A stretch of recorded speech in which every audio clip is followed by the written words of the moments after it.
So this was a story, this next one is a story that I wrote for a book called The Starry Rift, which is a collection of short stories for young, sort of teenage science fiction readers. And it was one of those lovely moments where you've decided that there is no way you can contribute a story to an anthology because you have no ideas. And you're going to Australia, where the editor of the anthology will be waiting for you. So you've sent him the email saying you can't do the story. And you're sitting in the lounge, waiting to be boarded, and you have an idea. And you think, hang on, it's a real idea. You pull out your computer, you start writing. And by the time you get to San Francisco, where you will change planes and go to Australia, you have a story. So you email it to the editor. And by the time you get to Australia, he's read it and he's bought it. And it was this. And it's called Orange. And there's a subtitle. Third subject's responses to investigators' written questionnaire, Eyes Only. 1. Jemima Glorfindel Petula Ramsey. 2. 17 on June the 9th. 3. The last 5 years. Before that, we lived in Glasgow, Scotland. Before that, Cardiff, Wales. 4. I don't know. I think he's in magazine publishing now. He doesn't talk to us anymore.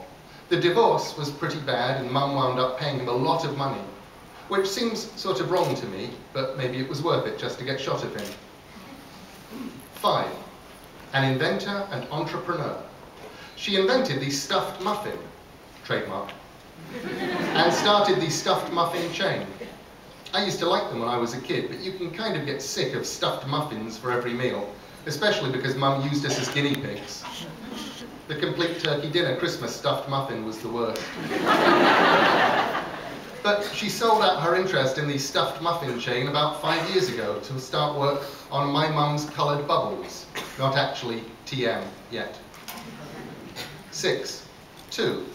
My sister Neris, who was just 15, and my brother Perderi, 12. 7. Several times a day.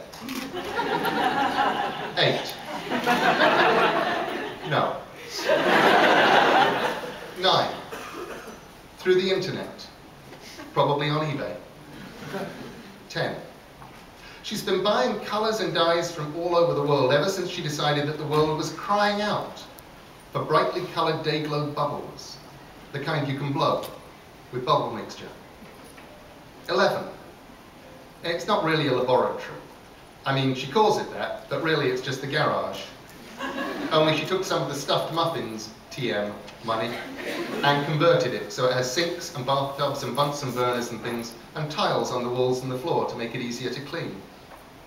12. I don't know. Neris used to be pretty normal. When she turned 13, she started reading these magazines and putting pictures of these strange bimbo women up on her wall, like Britney Spears and so on. Sorry if anyone reading this is a Britney fan. Winking smiley face. But I just don't get it. The whole orange thing didn't start until last year. 13. Artificial tanning creams. You couldn't go near her for hours after she put it on, and she'd never give it time to dry after she smeared it on her skin, so it would come off on her sheets and on the fridge door and in the shower, leaving smears of orange everywhere. Her friends would wear it too, but they never put it on like she did. I mean, she'd slather on the cream with no attempt to look even human-coloured. And she thought she looked great. She did the tanning salon thing once, but I don't think she liked it because she never went back.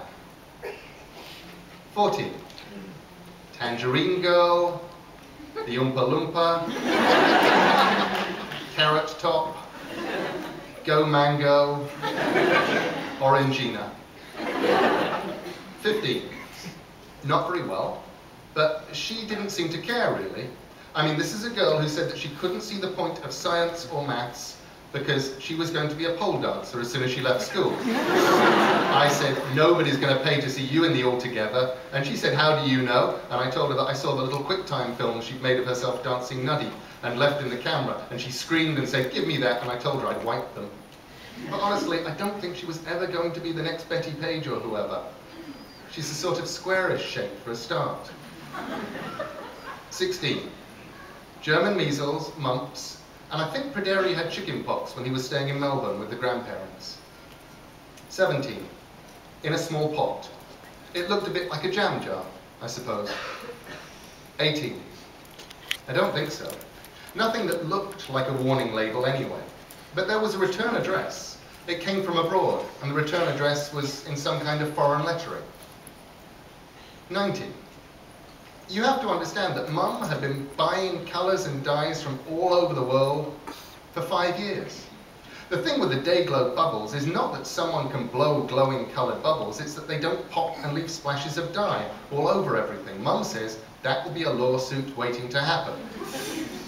So no. 20.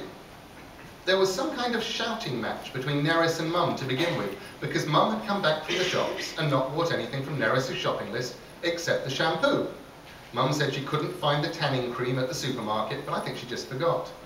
So Neris stormed off and slammed the door and went into her bedroom and played something that was probably Britney Spears really loudly.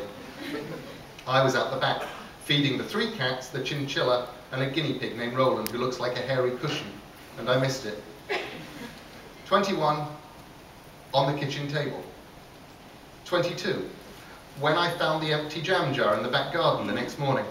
It was underneath Neris's window. It didn't take Sherlock Holmes to figure it out. 23, honestly, I couldn't be bothered. I figured it would just be more yelling, you know, and Mum would work it out soon enough. 24, yes, it was stupid. But it wasn't uniquely stupid, if you see what I mean. Which is to say, it was par for the course for Neris. Stupid. 25. That she was glowing.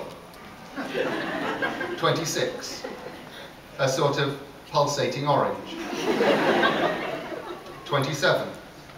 When she started telling us that she was going to be worshipped like a god, as she was in the dawn times.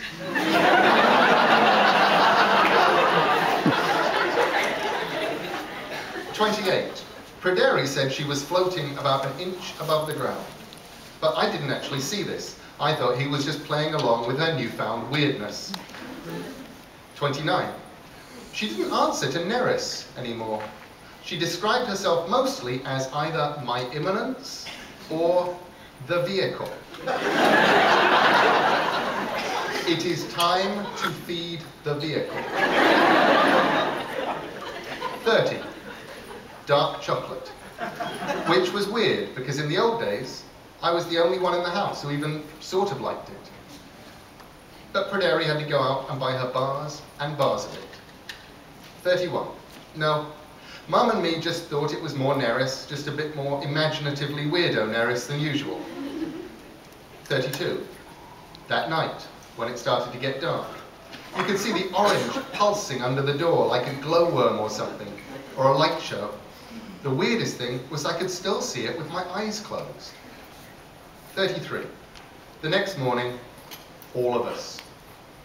34. It was pretty obvious by this point. She didn't really even look like Neris any longer. She looked sort of smudged, like an after image. I thought about it, and it's, okay, suppose you were staring at something really bright that was a blue color. Then you closed your eyes and you'd see this glowing yellowy orange after image in your eyes. That was what she looked like. 35. They didn't work either. 36. She let Pryderi leave to get her more chocolate. Mum and I weren't allowed to leave the house anymore. 37. Mostly, I just sat in the back garden and read a book. There wasn't very much else I could really do. I started wearing dark glasses, so did Mum, because the orange light hurt our eyes. Other than that, nothing.